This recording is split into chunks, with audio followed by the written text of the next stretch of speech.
Today I want to start with a very peculiar comment that we find in Rashi made about the event that transpires after the flood of Noah, when Noah drinks from wine made from grapes that he plants in a vineyard, and then he gets drunk and becomes naked in his tent.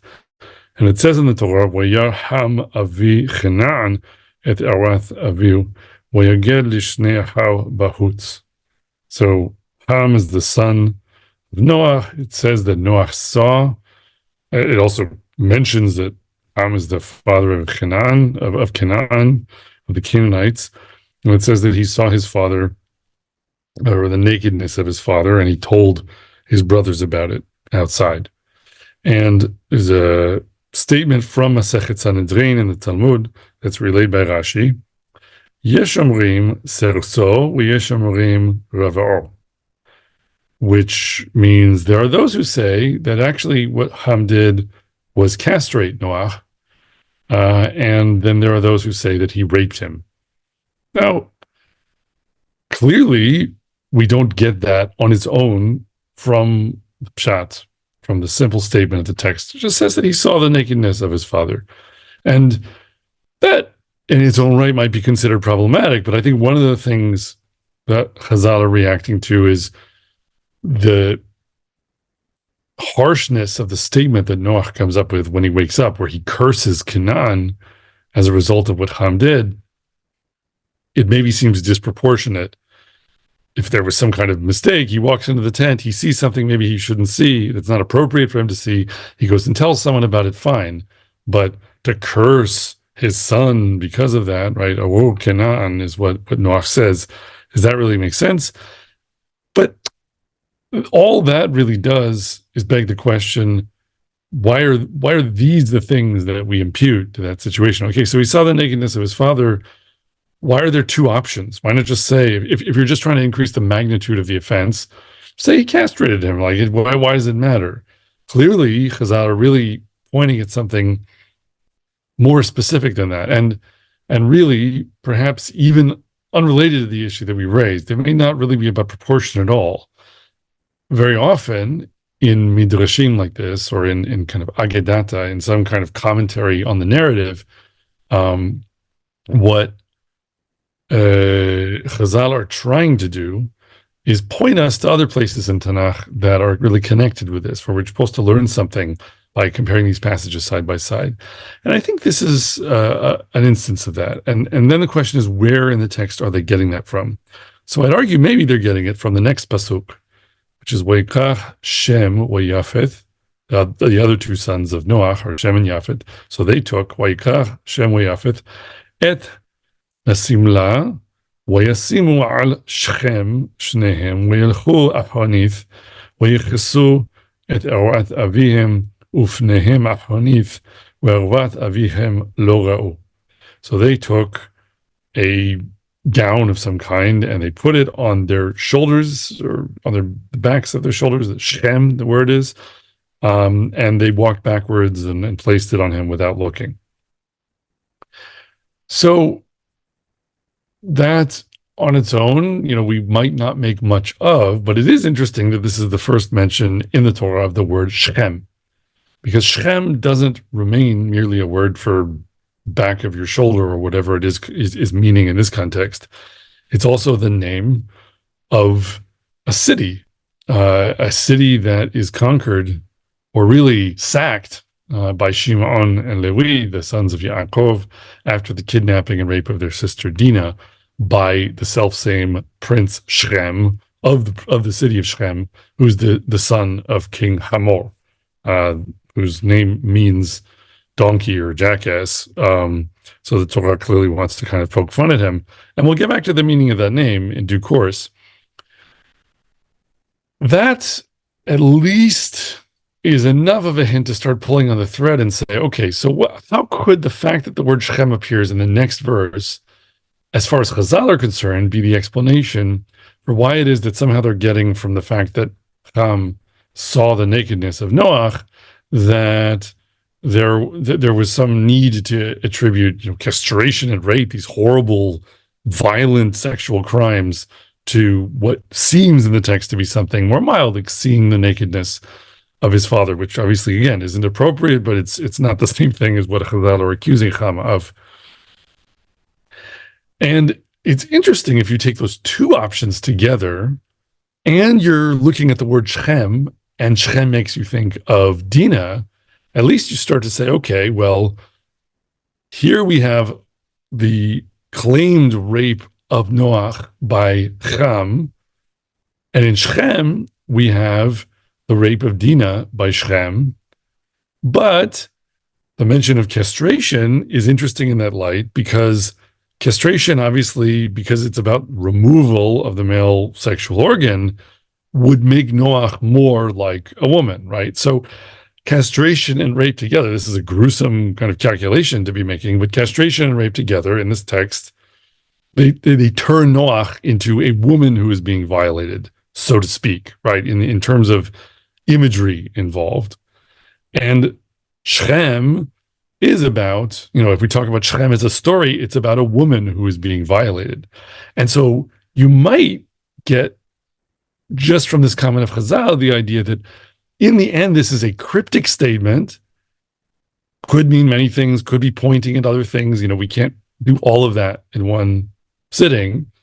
But at this moment, what we want to do is say the whole point, perhaps, for our purposes for the moment, the whole point of this claim that Rashi is relaying, that Ham was responsible for raping and castrating Noach, and then there was a mention of the word Shem right afterwards, that all of that rolls together. And what it's saying is, look at what's happening here in the story of Noach and read it alongside somehow what's happening in the story of Dena and her rape and capture with the city of Shem in the time of Yaakov. That somehow these passages in the text of the Torah itself are relevant to each other, are connected to each other, and that's signaled in part by the word Shem, but there are other things going on here that we need to learn by studying these passages side by side.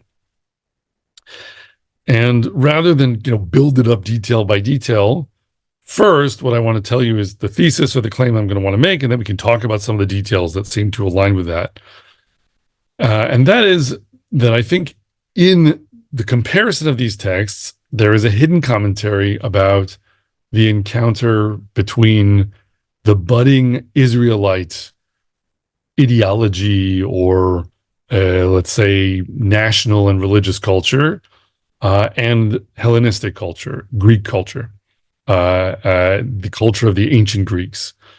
And I think that becomes very interesting for reasons maybe we've mentioned in previous shiurim, that there's something very strange about how we have all of this explicit mention of Mitzrayim, of Egypt, as this foil to our national and religious culture, right? That we are born through, as the nation, we're born through the exodus from Egypt.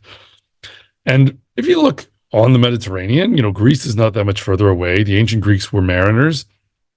And people might want to quibble about the timings of everything, but I think it's very hard to argue that in the ancient Mediterranean, there wasn't some kind of cultural communication around the Mediterranean as you sort of walk from ancient Egypt on the one hand up through the land of Israel and Lebanon and Turkey and then over to Greece. To say that there was no possibility of encounter there, encounter ideologically, linguistically, culturally, etc., when we're talking about things developing over the course of 1,000 years, that probably goes too far, right? There probably was knowledge and experience. There was some sense of encounter. And given that that's the case, I think the degree to which, especially the Torah, especially Chumash, but even Tanakh to a great degree, the degree to which Tanakh explicitly deals with the idea of the Greeks is kind of surprisingly small.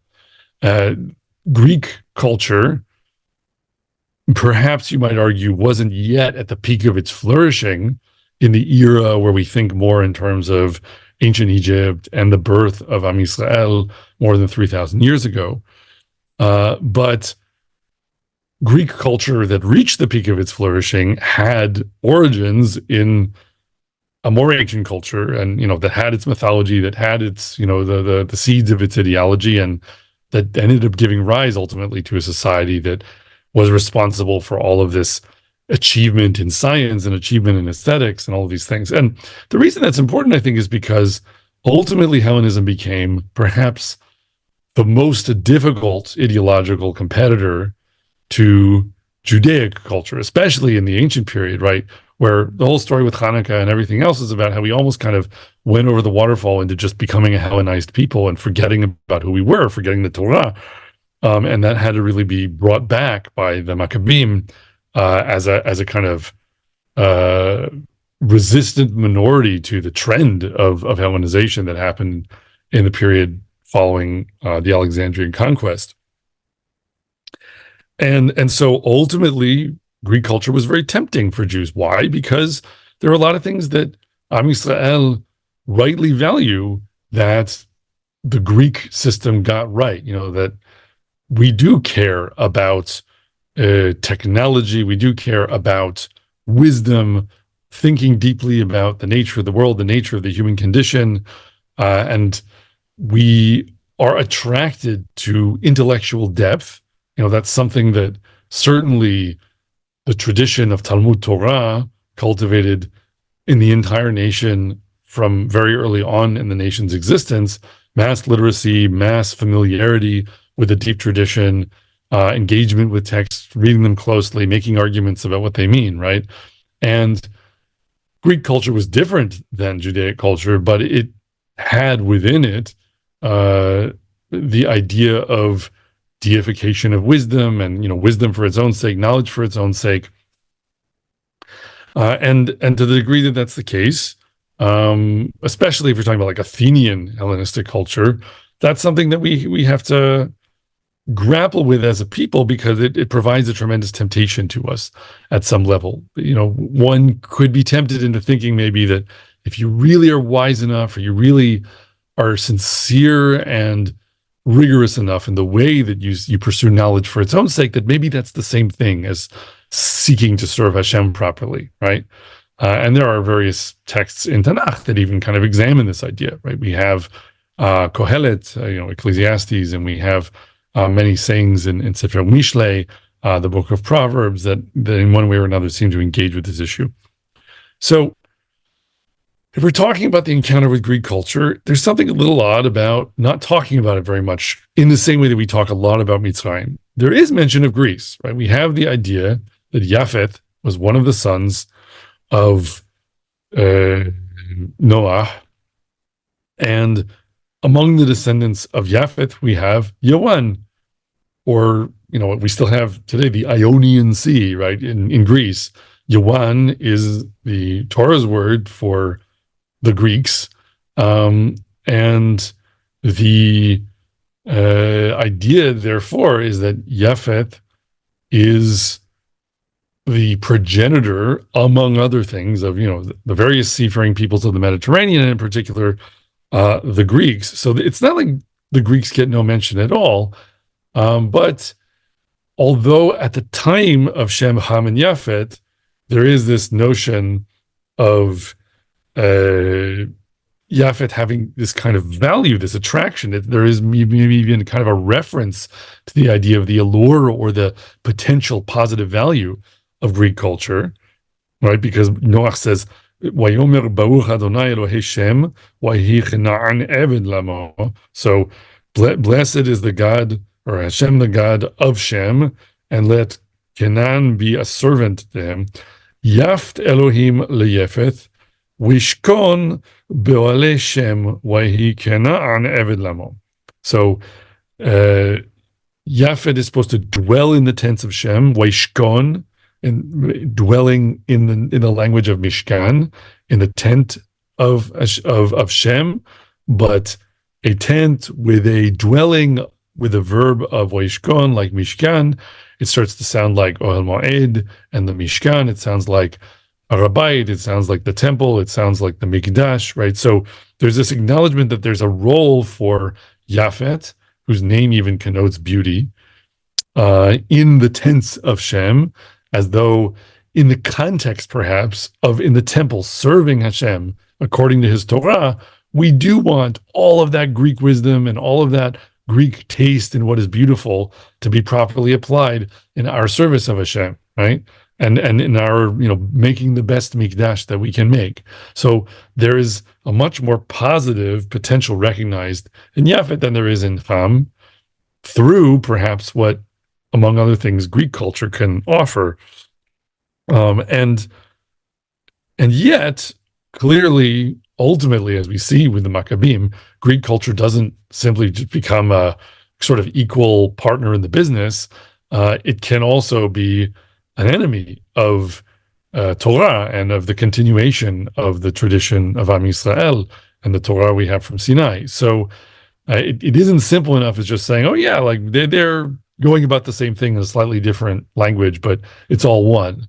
But there's a temptation, perhaps, to achieve some kind of unification, because there's so much that is good, seemingly, from the standpoint of the Torah, in what, let's say, the Hellenistic culture represented by Yafet and Yawan have to offer.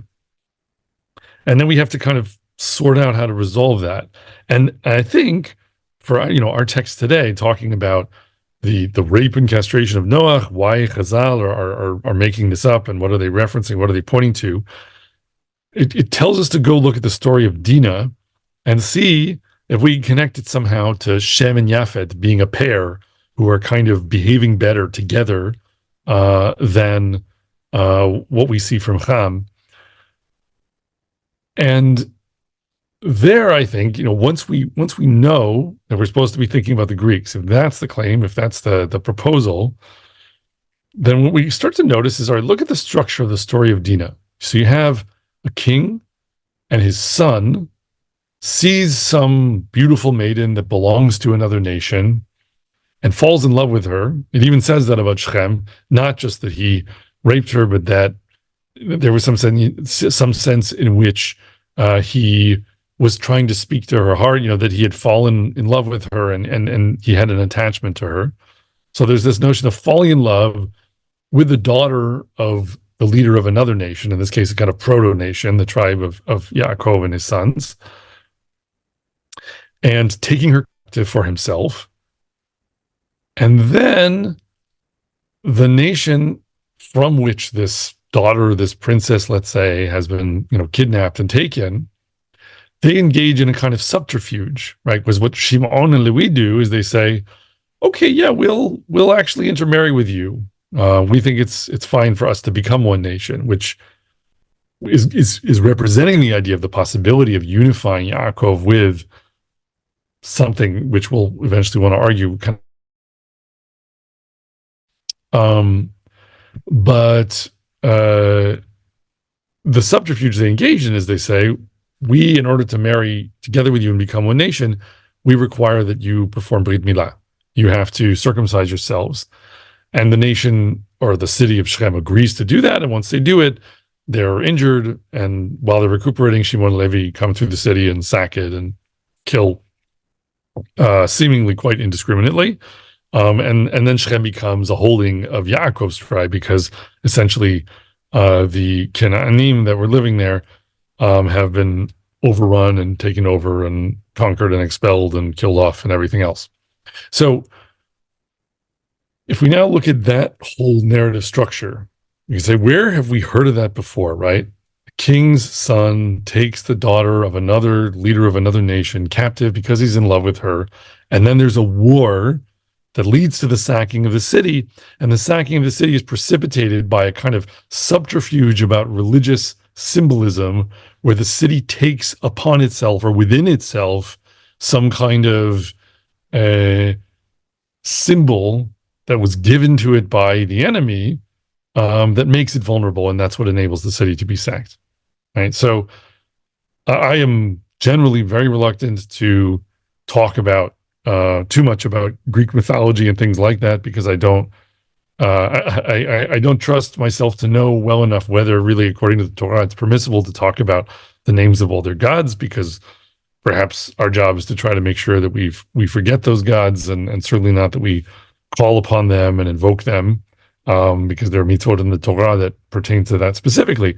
But people are fairly familiar with the story of the Trojan horse, right? It's an expression in modern English even.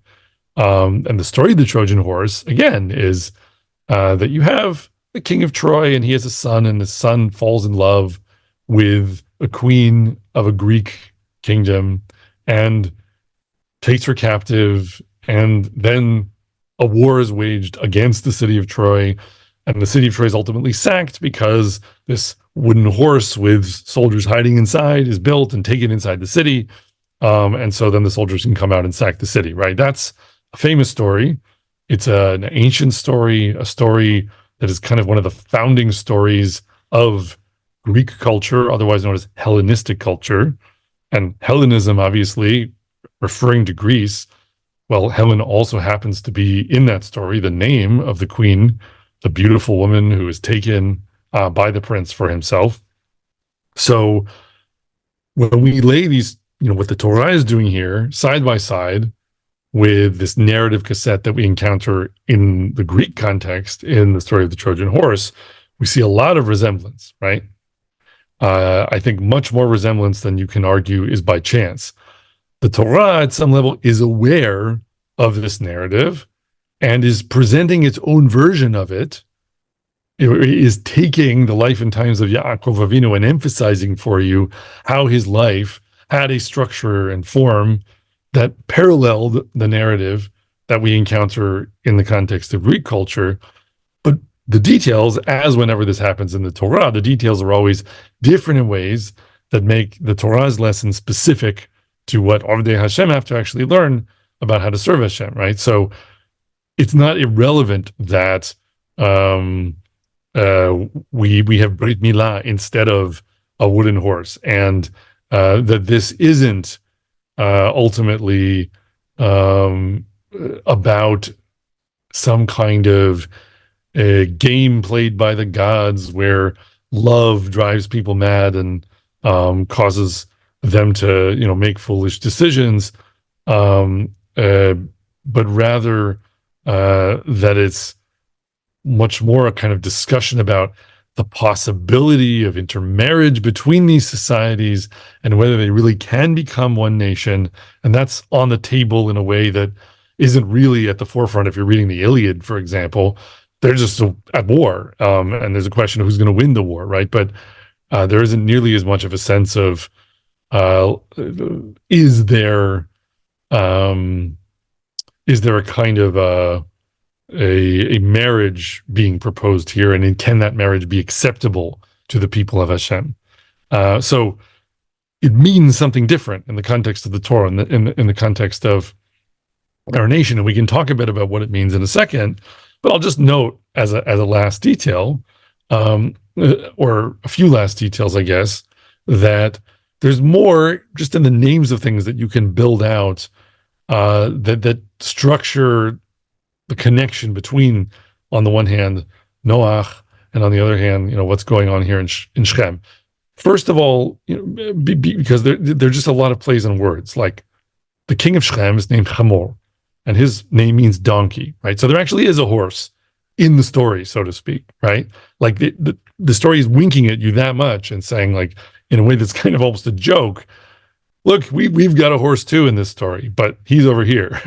It seems like an almost irrelevant detail, what the name of the king is, but once you have this frame to put on it, it's another one that falls into place neatly. And it is also interesting, if you go back to the story of Noach, that there's a lot more going on there that's about Greece than you kind of first realize. I mean, first of all, because Noach's story is all about being a mariner, like a seafaring people, right? Second of all, because there's this whole thing with the Yonah, the bird that, flies around and picks up the olive branch to bring to Noach. The olive is the national symbol and the sort of founding myth of the city of Athens. And the word for a dove is Yonah, and Yonah is Yawana. It's spelled the same as going to Greece in the Torah. And later when Noach is getting drunk, he's drinking yain, and yain is almost like Yonah or Yawan. The yud instead of the vav is even pictographically, when you're writing it, it looks almost the same. It's slightly different length for, the same shape, and sounds almost the same as well. There are those kinds of, plays on words, and you might even, if you're really looking for everything that you could see here, and this might be a stretch, and I think it's also not necessary. So it depends kind of whether you go in for more esoteric and prophetic readings of the text. But it's also true that in this whole negotiation with the people of Shem about how basically Shem and Hamor are trying to convince Yaakov that, despite the fact that initially Dena was maybe taken against her will, that now this is an opportunity for them to live together and to form one nation. And there's this repeated use of the word itanu. So, mipnehem kinyanam v'chol behem tam halo lanu hem ach neotha lahem v'yeshvu itanu. So shall not their cattle and their wealth and every beast of theirs be ours? Only let us consent to them, and they will live with us. This is, Hamor and Shem making the case to the people that they should accept Brit Milah and be circumcised. But this word itanu so happens to actually be very similar sounding to the name of the city of Athens.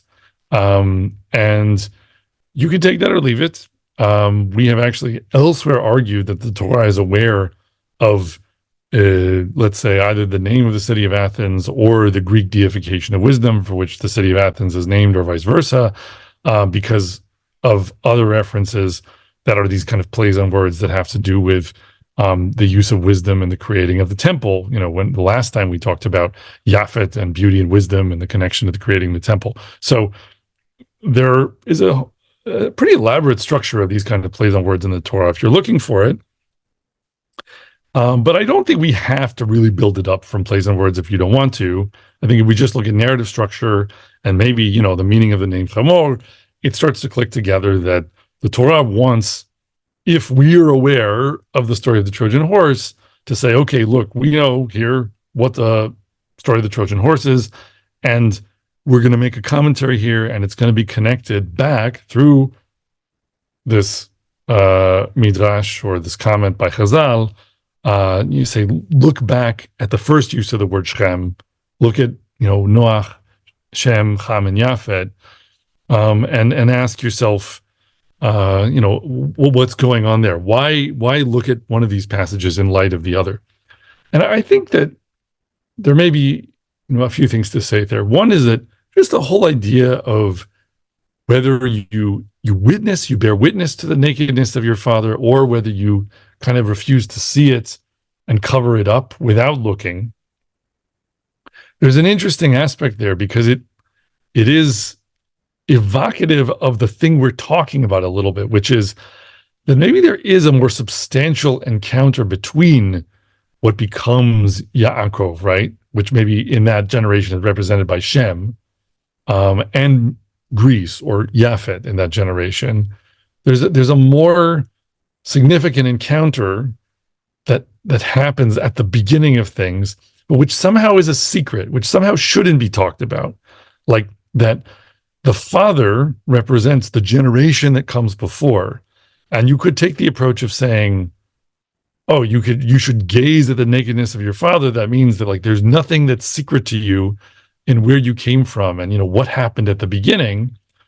Or that there is some kind of need to not give that top billing, to not say, hey, everyone, there's a whole lot of back and forth and exchange and kind of contact and awareness between Judaic culture and Hellenistic culture, and here's what we think about that, and then push that to the surface.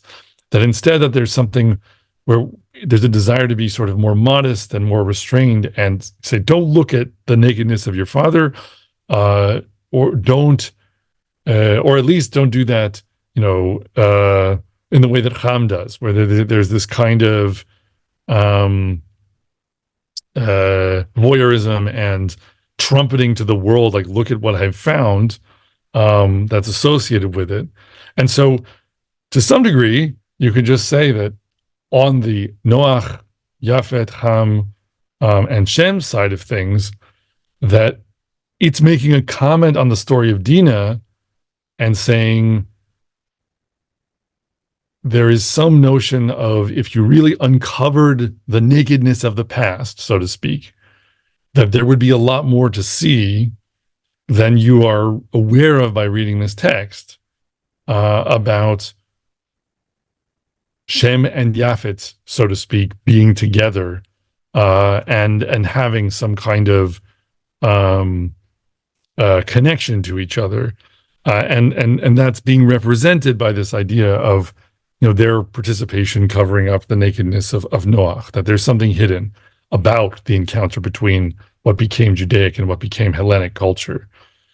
And then you go over to the story of Dena, and what's interesting about that is, narratively there, like we said, unlike the Trojan horse story itself, which in its own right, I think one gets propelled to think about in interesting ways by this comparison to the Torah, because I don't want to sort of open up that seif yet, or we'll see if we have time or if there's a point, because I think giving interpretation to the Iliad, let's say, is not necessarily the goal we have here. But so focusing for the moment on the sort of Dena and Shem version of that narrative structure, the major difference, like I mentioned before, is two things. First of all, that the horse is just kind of like a side detail in the name of the king, and instead the vulnerability that leads to the sacking of the city is Brit Milah, circumcision. So it's about national identity, it's about reproduction, producing new generations, and then also itself, the discussion around Dena in the context of Shem and Dena. It's not about, can we wage war, sack the city, and rescue the queen and take her back to Mycenae or whatever it is, right? Like that's not the hinge around which the story turns. The hinge around which the story turns is this word itanu, itanu, itanu. Can we be together, right? Yaakov came back to the land with his tribe, and he sets up shop outside of Shem. The Midrash talks about how he was, minting coinage, and he was getting ready to become a nation in the land that had been promised to his forefathers. And becoming a nation is difficult to do on your own when there are only a few of you. He had a lot of kids, but they weren't a nation just because he had a lot of kids. And the opportunity to intermarry with an established city-state in Canaan that was willing to accept Brit Milah, and so at least on the surface was giving a little bit and sort of saying, look, we'll kind of join your tribe too. We'll take on some of the trappings of your tribal membership, and maybe, make that a sign of our covenant with Hashem. In the best possible reading, you could say this was a chance maybe to convert the city to Yaakov and his family's approach to relationship to HaKadosh Baruch Hu, and that would have been a real win. And it's terrible that it had to start with this inappropriate and violent and reprehensible way of dealing with Dena. But you might look in the text and say Yaakov Avinu is trying not to ignore that there's a bigger opportunity here, as awful as that sounds. And ultimately, that's not what happens. And Shimon and Levi don't let it happen. And they say, shall we let our sister be made into a harlot? And there's plenty in the text to suggest that they were right about what they did. Yaakov is worried about all the blowback, all the consequences of sacking the city. And it says in the text that the fear of God was in the hearts of the people in the land, and they left Yaakov and his family alone, although admittedly only after Yaakov purges idols from their midst. But the point is that there's this tension being explored in the narrative about how can one become a nation in Canaan? Is that possible? And is there going to be a kind of ugly price to be paid one way or another with that? That if you come in, you're this weak and small tribe, the fledgling tribe, and you know that the mission that Hashem has given you is to become the lords of the land so that you can be a nation in the land and build a temple for him and keep the Torah and all of that, right? If you give Yaakov the credit of understanding that that's the goal, then maybe he saw Shem as the place where, that opportunity might present itself. And then, yes, there are these political problems that are produced by things kind of getting off of the wrong foot, that he was perhaps too eager to become part of that society as a way of trying to transform it, that he didn't do enough to protect his daughter, and he didn't understand what kind of risks he was exposing his family to by coming to this pagan Canaanite tribe and trying to just kind of fuse with them. And then what happens ultimately is that Am Yisrael has to form as a nation elsewhere, right? That really the rape of Dena and the near fusion with the city-state of Shem is kind of the closest approach that Yaakov has to succeeding in becoming a nation in the land without needing to go to Mitzrayim, without needing to go down to Egypt. And the failure of the encounter with Shem that results from, first of all, the failure of Yaakov and the family to protect Dena and the resulting sacking of the city and all of that the collapse of that whole interlude or that whole attempt at diplomacy, etc., and when it leads to war and the sacking of the city. The next thing that happens is the story with Yosef and his brothers and how Yosef ends up getting sold into slavery, and that drags the whole family eventually down into Egypt along with him. And so you have, interestingly, that first there is this attempt by a powerful prince in the land in Canaan to force himself on Dena, and Dena isn't protected sufficiently by her family, and then as a result, she is violated, and everything falls apart because of that. And then Yosef, when he goes down to Mitzrayim, now he's alone without his family in a foreign nation, and there's a very powerful woman who tries to force herself on Yosef, and he manages to refuse, and that triggers a set of events that eventually will bring the whole family down to Mitzrayim because of how it leads Yosef to go through prison up to being the most powerful prince of the land in Mitzrayim. And so there's this kind of mirroring that's happening with gender roles switched, where there's some aspect of how what happens to Yosef is paralleling aspects of what happens to Dena. And this is referenced by other midrashim. There's a midrash that the child of Shem and Dena was abandoned at the gates of Mitzrayim and was adopted by Potiphar and raised as an Egyptian, and so she becomes Osnat, who then becomes the wife of Yosef. So that midrash is referencing the connection where we go from the story of Dena to the story of Yosef, and I don't think that's at all accidental, and it's seeing simpler parallels that are just there in the narrative, like we just referred to. So what this adds up to as a whole, if we accept the notion that there is something commenting on the encounter between nations, the possibility of becoming one nation in the story of Shem, and then we remember about it, that in addition to it being explicitly and on the surface about the question of how Yaakov is supposed to become a nation, that it's also just full of reference to the idea of the Iliad, or the idea of the Trojan War, the idea of the most perhaps central and important narrative to the sort of founding and development of Greek civilization. And the funny thing is, the other one, of course, is the Odyssey, which is about a guy riding around on a boat. And that takes us back to Yafet and Noach and Shem and everything, right? That this whole structure of these two passages talking to each other, there's all of these details that are, without too much effort, referent to the idea of the Torah knows what Greece is. And the Torah on the one hand, wants to sort of cover up the nakedness of the father and say, really, uh, seeing all the details of the past and what might have happened and what could have happened in the past at the beginning, you'd better have the right reason for wanting to do that.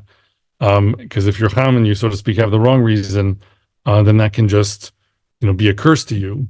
And so it's kind of explaining itself to you and saying, look, if our real goal is to make Am Yisrael into who Am Yisrael need to be, then emphasizing and making explicit early encounters with Hellenistic culture, early kind of connections, temptations to become one nation, the possible affinity there, we have to do that very carefully. So we'll acknowledge that Shem and Yafet have a kind of a potential in what they can do together, but we won't tell the story as though they're on a course to become one thing. And there's actually a lot of divergence going out from Shem and Yafet.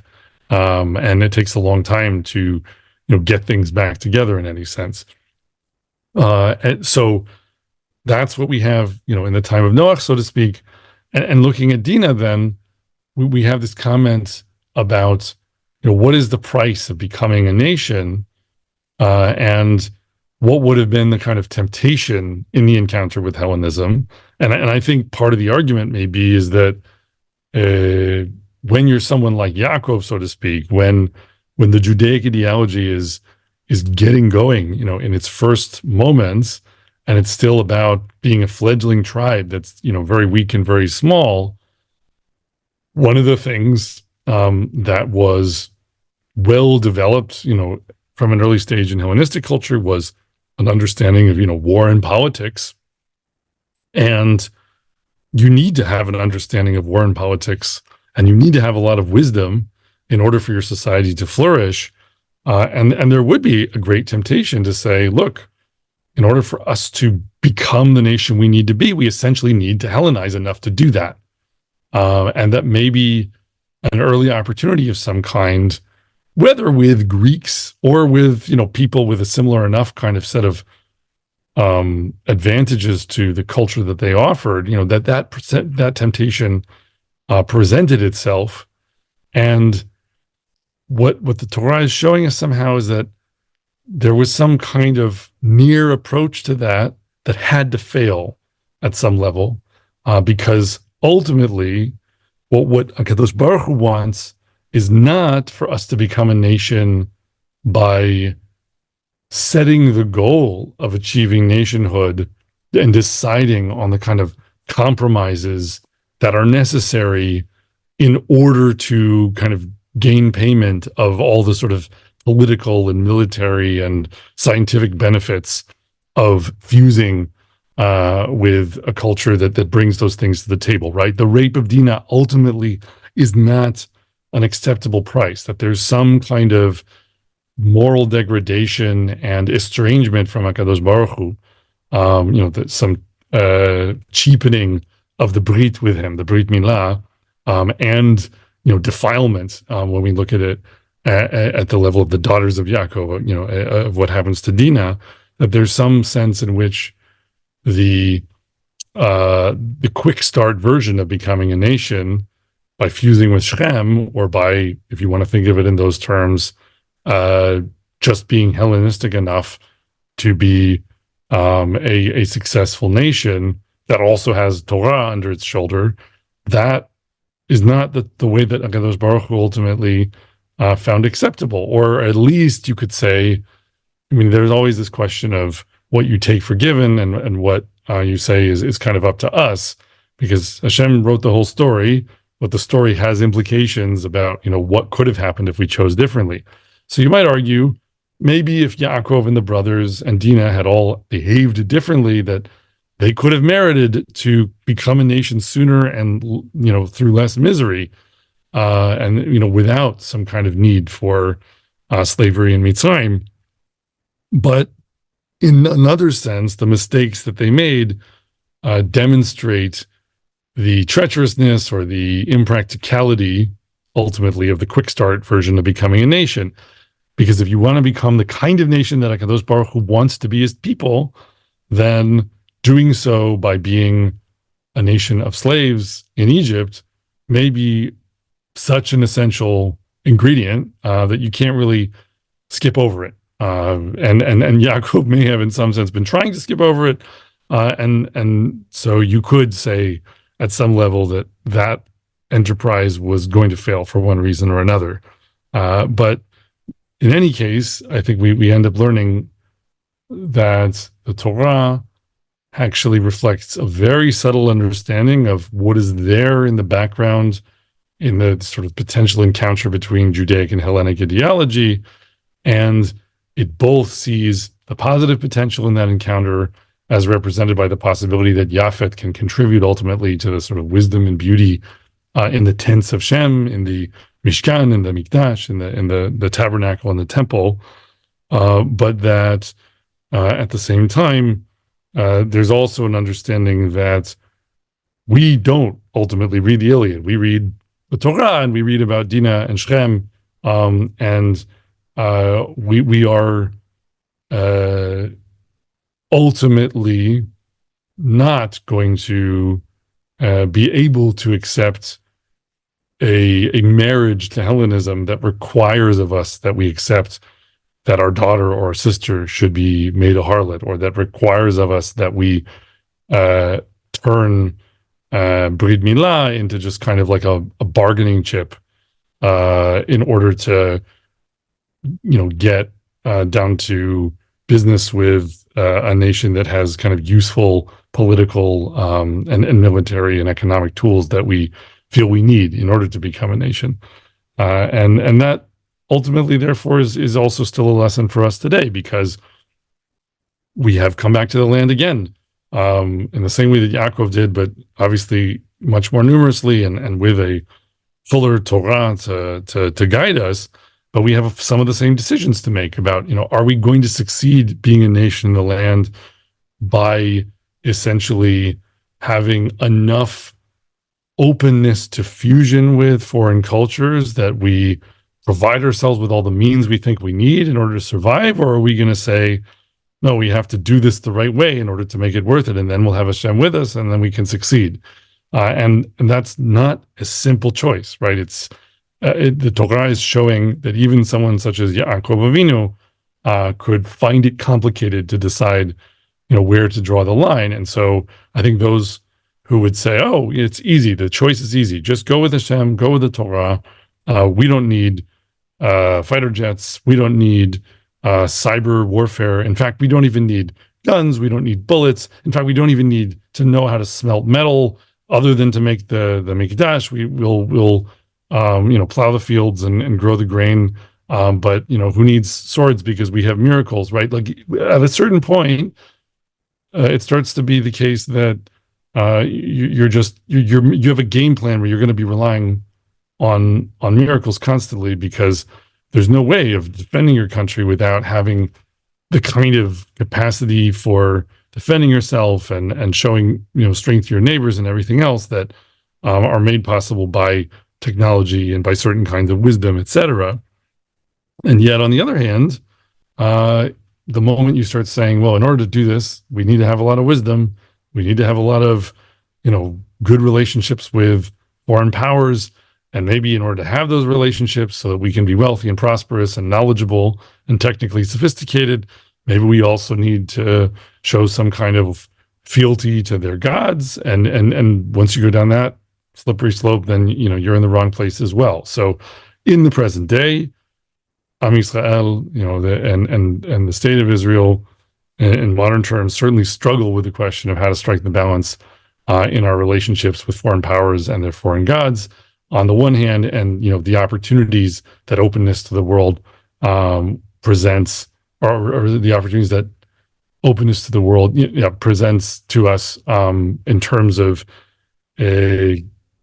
securing our situation so that we can flourish as the people of Hashem who are serving Him according to His Torah, with the means to defend ourselves, with the means to feed ourselves, with the means to have a real nation with a real, functioning society with all the sort of aspects of that naturally and normally are required in order to succeed.